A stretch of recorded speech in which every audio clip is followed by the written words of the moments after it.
प्रणाम मित्रों। तो चलिए आज हम लोग मुंशी प्रेमचंद जी द्वारा रचित उनकी एक कहानी दो बैलों की कथा को पढ़ते हैं। तो पहले हम उनकी संक्षिप्त जीवनी को देखते हैं। मुंशी प्रेमचंद जी का जन्म सन 1880 में बनारस के लम्ही गांव में हुआ था। उनका मूल नाम धनपत राय था। प्रेमचंद का बचपन अभावों में बीता और शिक्षा बीए तक ही हो पाई। उन्होंने शिक्षा विभाग में नौकरी की, परंतु असहयोग आंदोलन में सक्रिय भाग लेने के लिए सरकारी नौकरी से त्यागपत्र दे दिया और लेखन कार्य के प्रति पूरी तरह समर्पित हो गए। सन 1936 में इस महान कथाकार का देहांत हो गया। प्रेमचंद की कहानियां मानसरोवर के 8 भागों में संकलित हैं। सेवा सदन, प्रेमाश्रम, रंगभूमि, कायाकल्प, निर्मला, गबन, कर्मभूमि, गोदान उनके प्रमुख उपन्यास हैं। उन्होंने हंस, जागरण, माधुरी आदि पत्रिकाओं का संपादन भी किया था। अर्थात अपने जीविकोपार्जन के लिए उन्होंने कई पत्रिकाओं का संपादन कार्य किया। कथा साहित्य के अतिरिक्त प्रेमचंद ने निबंध एवं अन्य प्रकार का गद्य लेखन भी प्रचुर मात्रा में किया।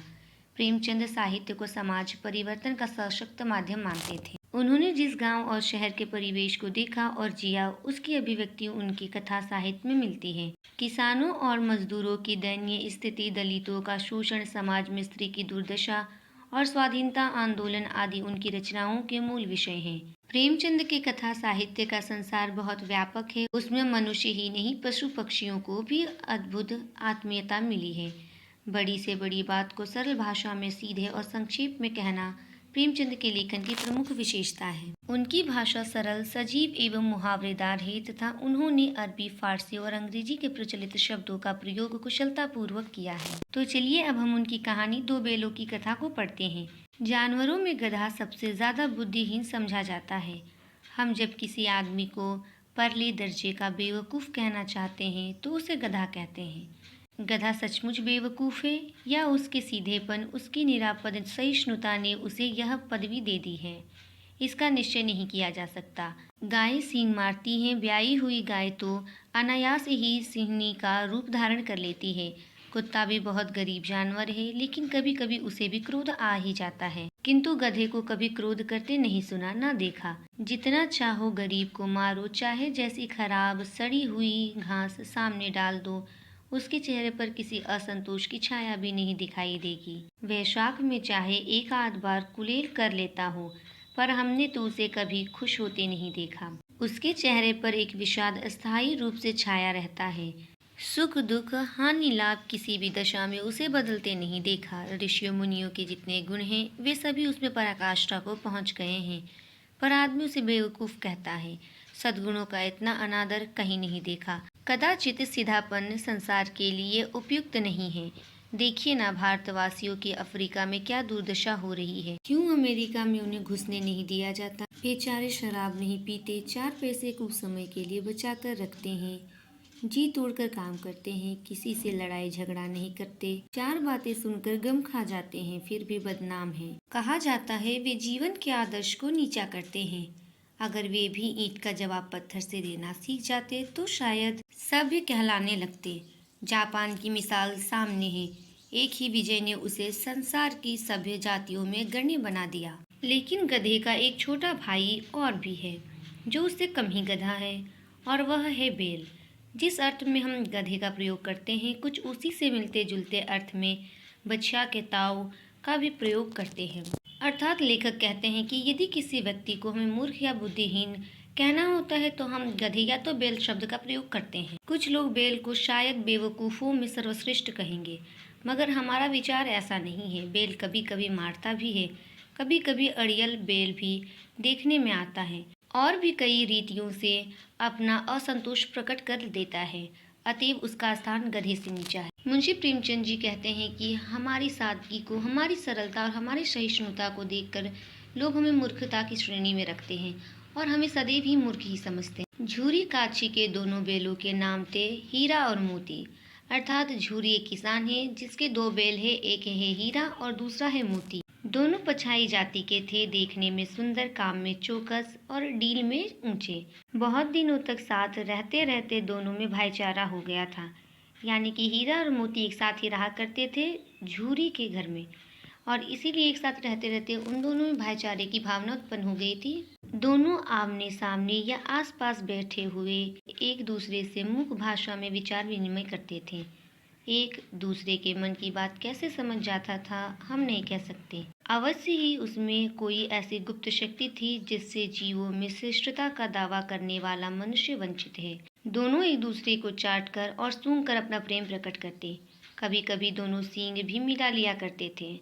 विग्रह के नाते से नहीं, केवल विनोद के भाव से, आत्मीयता के भाव से। जैसे दोस्तों में घनिष्ठता होते ही ढोल धप्पा होने लगता है, इसके बिना दोस्ती कुछ फुसफुसी, कुछ हल्की सी रहती है जिस पर ज़्यादा विश्वास नहीं किया जा सकता।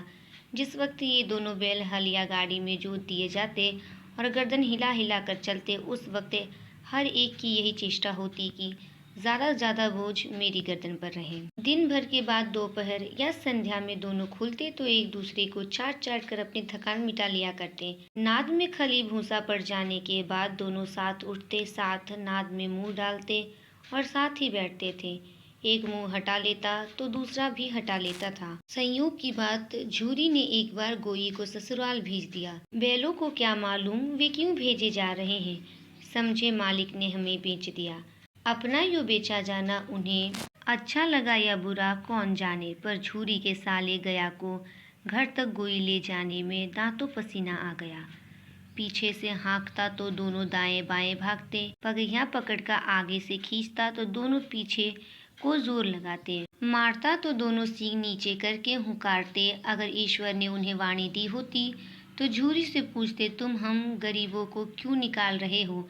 हमने तो तुम्हारी सेवा करने में कोई कसर नहीं उठा रखी।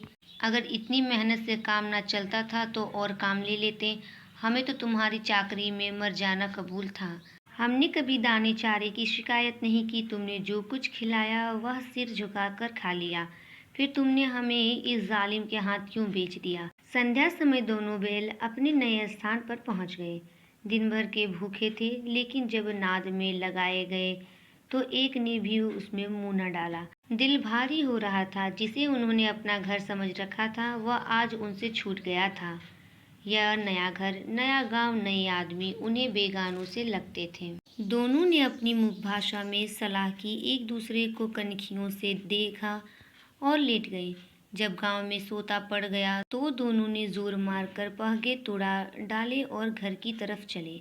पहगे बहुत मजबूत थे, अनुमान ना हो सकता था कि कोई बैल उन्हें तोड़ सकेगा, पर इन दोनों में इस समय दूनी शक्ति आ गई थी। एक एक झटके में रस्सियां टूट गई। झूरी प्रातःकाल सोकर उठा तो देखा कि दोनों बैल चरनी पर खड़े हैं। दोनों की गर्दनों में आधा आधा गराव लटक रहा है, घुटने तक पांव कीचड़ से सने हैं और दोनों की आंखों में विद्रोहमय स्नेह झलक रहा है। झूरी बैलों को देखकर स्नेह से गदगद हो गया, दौड़कर उन्हें गले लगा लिया।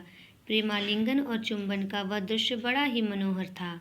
घर और गांव के लड़के जमा हो गए और तालियां बजा बजा कर उनका स्वागत करने लगे।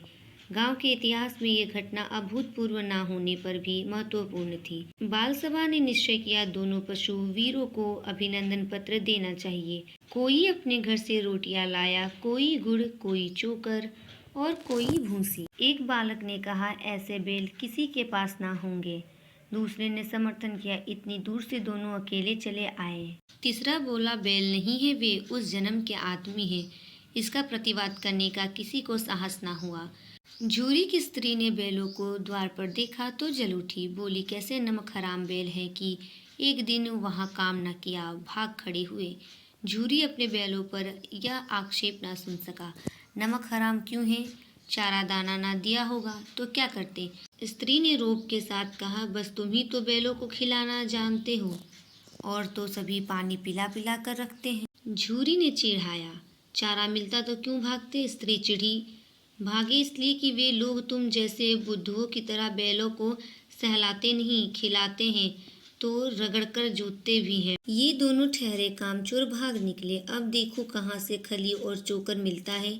सूखे भूसे के सिवा और कुछ न दूंगी, खाए चाहे मरे। वही हुआ। मजूर को कड़ी ताकीद कर दी गई कि बैलों को खाली सूखा भूसा दिया जाए। बैलों ने नाद में मुंह डाला तो फीका फीका, ना कोई चिकनाहट ना कोई रस।